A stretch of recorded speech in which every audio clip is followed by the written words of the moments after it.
Hello दोस्तों, मेरा नाम है साहिल खन्ना और आज की बिजनेस शुरू करते हैं। सबसे पहली न्यूज है जो हमारे फॉर्मर चीफ फाइनेंशियल एडवाइजर थे, इकोनॉमिक एडवाइजर थे, उनका ऐसा कहना है कि जो आईएमएफ ने और वर्ल्ड बैंक ने जो हमारे बारे में प्रेडिक्शन करी है कि हमारी जीडीपी 2% के लगभग आसपास रहेगी, वो बहुत ही ज़्यादा ऑप्टिमिस्टिक है।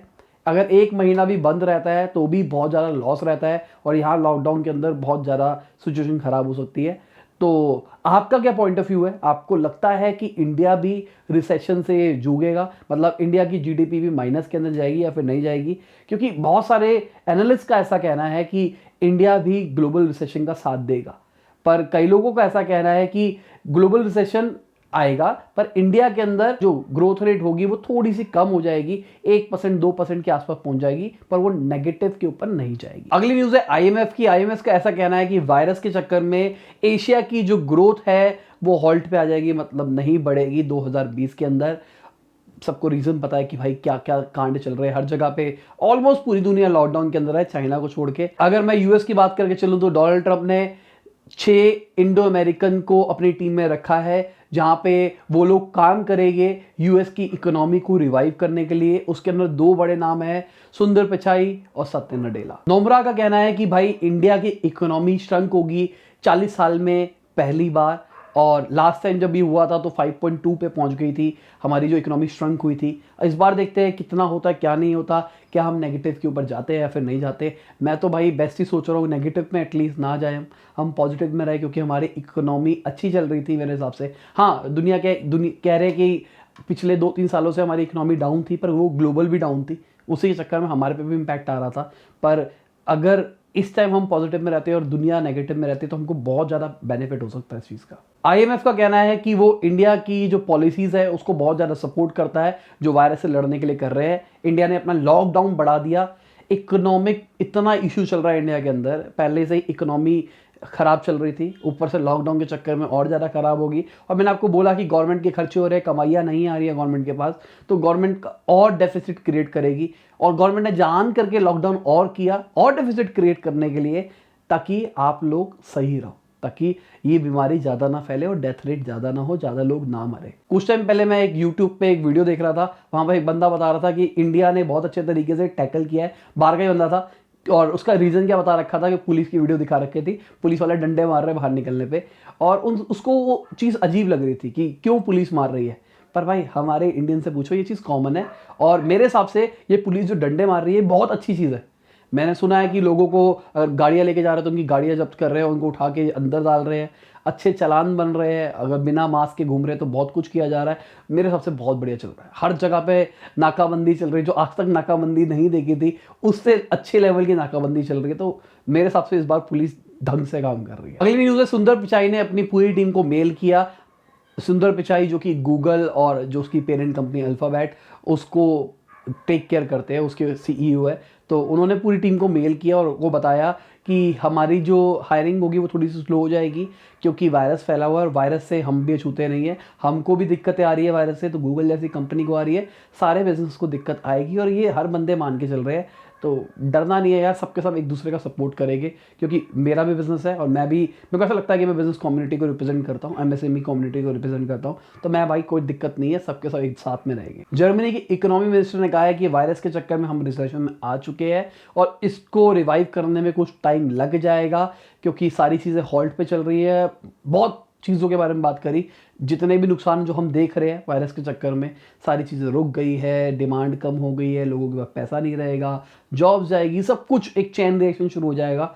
तो उन्होंने उस चीज़ के बारे में बात करी और वो कह रहे हैं कि हम जल्दी इस चीज़ को इम्प्रूव करने की कोशिश करेंगे, अगर हो जाए तो ज़्यादा अच्छा रहेगा, और अगर ज़्यादा से ज़्यादा जल्दी इकोनॉमी रिवाइव हो। पर मुझे पर्सनली लगता है, मैं वायरस के चक्कर में नहीं कह रहा, आज से 8-9 महीने पहले मैंने बोला था कि रिसेशन आने वाला है, रिसेशन आने वाला है, रिसेशन आने वाला है, जाके सर्च मार लेना, मैं आपको आई बटन में वीडियो भी दे देता हूँ, किसी को यकीन ना हो तो। 8-9 महीने पहले बोला था मैंने रिसेशन आने वाला है, वो प्रिडिक्टिव कैलकुलेशंस के ऊपर था, और मैंने ये भी बोला था मुझे लगता है कि रिसेशन थोड़ा लंबा रहेगा। रिसेशन तो आ गया, अब मेरे को अभी भी लगता है कि रिसेशन थोड़ा लंबा रहेगा, ये नहीं होगा कि 6-8 महीने में पूरी वर्ल्ड की इकोनॉमी रिवाइव कर जाएगी। जितने भी रिटेल ट्रेडर्स हैं उन्होंने 3,15,000 करोड़ रुपए का नुकसान किया है इस लॉकडाउन 21 दिन के पीरियड के अंदर।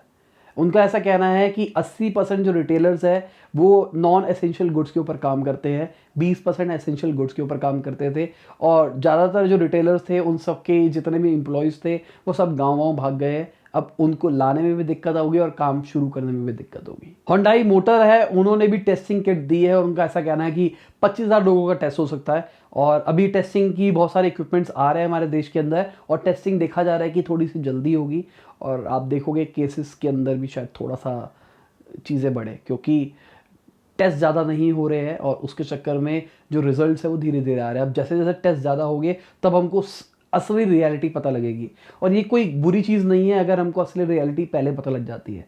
अभी आज कल की खबर है कि एक पिज़्ज़ा डिलीवरी बॉय था, उसको वायरस निकला। अब लोग एसेंशियल गुड्स मान के चल रहे हैं पिज़्ज़ा को, अब वो डिलीवरी करने के लिए लड़का आ रहा है, उसको वायरस था, उसने आपसे नोट लिया, नोट से ट्रैवल हुआ, गलियों में सब्जी वाले आ रहे हैं, आपको हो चुका था, आपने जाके सब्जी वाले को दे दिया, सब्जी वाले ने अपने नोटों की गड्डी में डाल दिया, वो सारी नोटों की गड्डी में हो गया, जितने भी लोगों ने उस सब्जी ली सब में फैल गया। कुछ भी हो सकता है, तो ये चीज़ बुरी नहीं है। अगर हमको पता लग जाए ना कि कहाँ से फैल रहा है, क्या ओरिजिन है, सब लोगों के जेन्युइन टेस्ट होने लग जाए, तो हम ज़्यादा सेफ रह पाएंगे।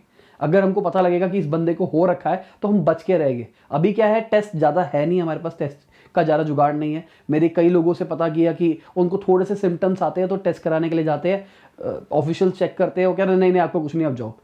रेडिली अवेलेबल होना चाहिए ना, जैसे कि ब्लड टेस्ट कराते हैं, कोई भी टेस्ट कराते हैं, ऐसा होना चाहिए कि आप जस्ट कराने के लिए जा रहे हो, आप करा सको। पर अभी उस लेवल के हमारे पास टेस्ट की प्रोविजंस नहीं है, तो हो जाएगा तो बहुत बढ़िया रहेगा मेरे हिसाब से। मर्चेंडाइज का जो एक्सपोर्ट है वो 34% तक घट गया है और इंपोर्ट 28% के आसपास तक घट गया है।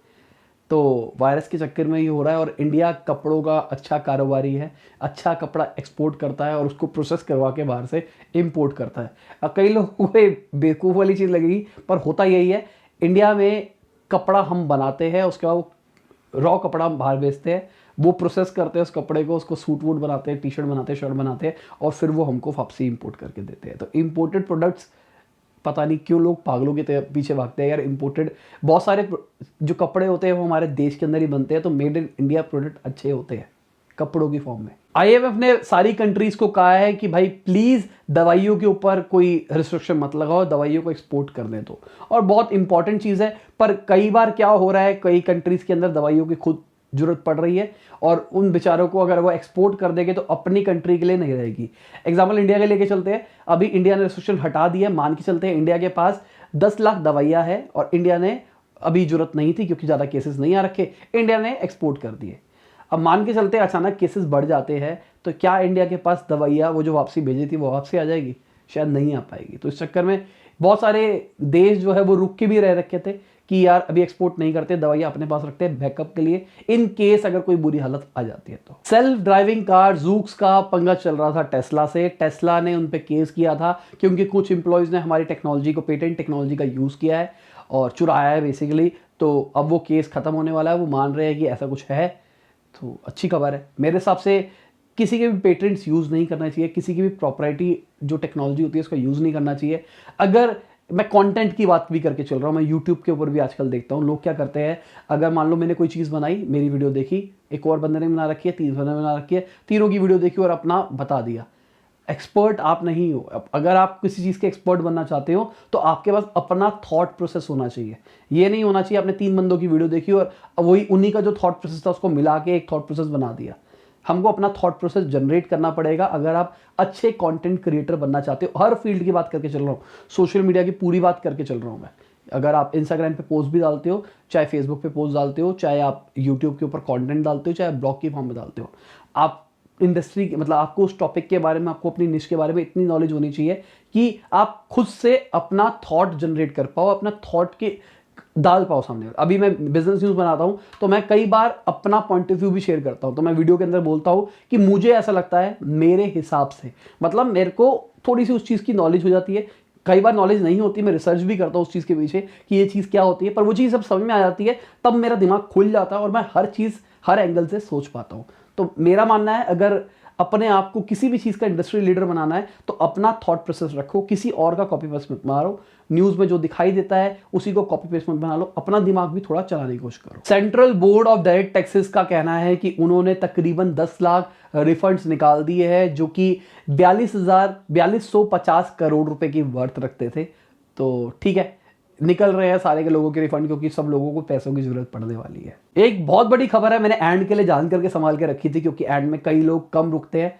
तो जो लोग रुके हुए हैं प्लीज वो नीचे कमेंट करके बताना एंड वाली न्यूज बहुत बढ़िया थी, ऐसे जरूर लिखना। और अगर किसी ने कर रखी हो तो उस पर लाइक करके उसके ऊपर कमेंट करते रहना, ताकि लोगों को पता लगे एंड में कोई बड़ी न्यूज थी। तो खबर क्या है, मैंने आपको बताया था कि फेसबुक और जियो का कोलैबोरेशन होने वाला है। ऐसी खबरें आ रही है फेसबुक जियो का 10% एक्वायर कर सकता है, और ऐसी भी खबरें आ रही है कि फेसबुक और जियो मिलके एक ऐप बना रहे हैं जो कि अलग अलग सारी चीज़ों को जोड़ने वाली होगी, जहाँ पे आप ऑनलाइन बुकिंग भी कर सकते हो, जहाँ पे आप चैट भी कर सकते हो, जहाँ पे आप सोशल मीडिया भी रहेगा। सारी चीज़ों को इंटीग्रेट करने की कोशिश कर रहे हैं, वी चैट के तरीके का कुछ काम करने की कोशिश कर रहे हैं। बाकी चीज़ आएगी तब पता लगेगा, और हो सकता है ये चीज़ रूमर भी हो। मैंने बहुत टाइम पहले बताया था कि रिलायंस अपना ई कॉमर्स लाने वाला है, और फाइनली ले आया था। तो ये जो रूमर्स होते हैं 90% ये सही निकलते हैं, क्योंकि ये रूमर्स इसलिए निकाले जाते हैं ताकि वो मार्केट का रुख देख पाए। मोबाइल फोन लॉन्च होते हैं उससे पहले उसके लीक्स आ जाते हैं, और हमेशा लीक्स सही होते हैं। क्यों होते हैं? कंपनी टेस्ट करना चाहती है कि अगर ये प्रोडक्ट मार्केट में आएगा तो लोग क्या सोचते हैं, तो लोगों के वो रिव्यूज लेते हैं। अगर पॉजिटिव साइड में जा रहा होता है तो उस प्रोडक्ट को लॉन्च कर देते हैं। कई बार आपने देखा होगा जो निकाला होता है लीक्स में, कई बार उससे अलग प्रोडक्ट आता है, तब आता है जब बहुत नेगेटिव रिव्यू मिलता है। कई बार क्या होता है, उनका स्ट्रेटेजिक डिसीजन होता है जान करके प्रोडक्ट को पहले लीक करना, ताकि क्योंकि उनको पता है उनके फोन के अंदर कुछ चेंजेस है जिसके चक्कर में लोग पागल हो जाएंगे। जैसे एग्जांपल लेके चलते हैं, आईफोन ने हेडफोन जैक निकाल दिया, तो अगर वो 6-8 महीने पहले बता देता है कि हमारे अगले फोन के अंदर हेडफोन जैक नहीं होगा, तो लोग पहले तो क्रिटिसाइज करेंगे, उसके बाद लोग ऑल्टरनेटिव ढूंढने लग जाएंगे। लोग कहेंगे हाँ हाँ हाँ, स्टार्टिंग में जब हेडफोन जैक निकला था तो सबके सब क्रिटिसाइज कर रहे थे, आज सब ने हेडफोन जैक निकालने शुरू कर दिया। तो यही है बिजनेस की सेंस। तो उम्मीद करता हूं आपको आज की वीडियो में मजा आया होगा। लाइक कर देना, शेयर कर देना, कमेंट बताना वीडियो कैसी लगी। बाय, गुड नाइट, शब्बा खैर, खुदा हाफिज़, गुड मॉर्निंग, गुड आफ्टरनून, जब भी आप वीडियो को देख रहे हैं। हेलो दोस्तों, मेरा नाम है साहिल खन्ना और आज की बिजनेस शुरू करते हैं। सबसे पहली न्यूज है जो हमारे former financial economic chief adviser, क्या बोले जा रहा हूं मैं,